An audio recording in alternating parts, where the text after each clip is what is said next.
நம்ம பார்க்குறது கன்ஸ்ட்ரக்ஷன் சைட்டில் யூஸ் பண்ணக்கூடிய மெட்டீரியலோட சாம்பிள் தான். அதாவது கன்ஸ்ட்ரக்ஷன் சைட்டில் யூஸ் பண்ணுற காங்கிரீட்டாக இருக்கட்டும், ஸ்டீலாக இருக்கட்டும், ஸ்டீலுக்கு யூஸ் பண்ணுற கப்ளராக இருக்கட்டும், அதை பற்றி சாம்பிள் எல்லாமே எங்கெங்கெல்லாம் கிடைக்குதோ அதை எல்லாத்தையும் பாட்டில் பண்ணி தனித்தனியாக செப்பரேட்டாக கட் பண்ணி கொண்டு வந்து வச்சுருக்காங்க. இப்போ அந்த காங்கிரீட்டில் என்னென்னலாம் யூஸ் பண்ணுறோமோ அதை பற்றி பார்க்கலாம். ஃபஸ்ட்டு சாண்டு யூஸ் பண்ணுவோம். அந்த ஸ்டாண்டு ஜோன் 1, 2, 3ன்னு டிஃபைன் பண்ணியிருக்காங்க. எங்கேருந்துலாம் நம்மளுக்கு சோர்ஸ் இருக்கோ அதுபடி அதை டிஃபைன் பண்ணி வச்சுருக்காங்க பாருங்கள். ஸ்டாண்டர்டு சாண்டு, அதுக்கடுத்து ஃபைன் அக்ரிகேட் வந்துருச்சு.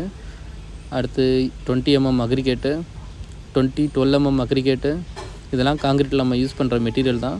அந்த 20யும் 12யும் அதில் சாம்பிள் எடுத்து குவாலிட்டி செக் பண்ணுறதுக்காக வச்சுருக்கோம். இங்கே பார்த்தீங்கன்னா சிமெண்ட்டு, ஆர்டினரி போர்ட்லாண்ட் சிமெண்ட்டுன்னு சொல்லுவாங்க. அடுத்து ஜிஜிபிஎஸ்ஸு, இதெல்லாம் காங்கிரீட்டில் எக்ஸ்ட்ரா குவாலிட்டிக்காக யூஸ் பண்ணுறது. மைக்ரோசிலிக்கா, இதுவும் எக்ஸ்ட்ரா குவாலிட்டிக்காக யூஸ் பண்ணுறது தான். சிமெண்ட்டு, பிஎஸ்சி, லாஸ்ட்டாக இருக்குது ஃப்ளையாஸு. இது எல்லாம் இந்த சூப்பர் ஸ்ட்ரக்சர் யூஸ் பண்ணக்கூடிய இந்த பைலு இதிலலாம் கண்டிப்பாக யூஸ் பண்ணுவோம். கீழே பார்த்தீங்கன்னா க்யூரிங் அமௌண்ட் இருக்குது. அடுத்தது அட்மிச்சரு, சட்ரிங் ஆயிலு, சிபக்ஸ் 100, இது ரொம்ப பவர்ஃபுல்லான கெமிக்கலு. அட்மிச்சரு ப்ரீகாஸ்ட் சிமெண்ட்டுக்கு யூஸ் பண்ணக்கூடியது. அடுத்து சட்ரிங் ஆயில் லாஸ்ட்டாக வச்சுருக்காங்க. அடுத்து பார்த்தீங்கன்னா ஸ்டீலில் டிஃப்ரெண்ட் டைப்ஸாக வச்சுருக்காங்க பாருங்கள்.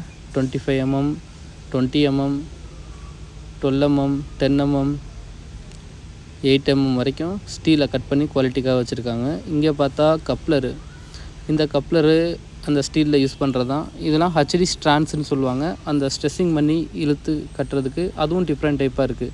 15 mmல இருக்கும், 17 mmல இருக்கும், 12 mmல இருக்கும். அதாவது கட் பண்ணி வச்சுருக்காங்க. அந்த கையில் இருக்கிறதுலாம் கப்ளரு. இந்த மாதிரி குவாலிட்டியில் எல்லா சோர்ஸும் எடுத்து வச்சுருக்காங்க. நம்ம சேனலை சப்ஸ்கிரைப் பண்ணுங்கள். இன்னும் நிறையா வீடியோ உங்களுக்கு நான் ஷேர் பண்ணுறேன்.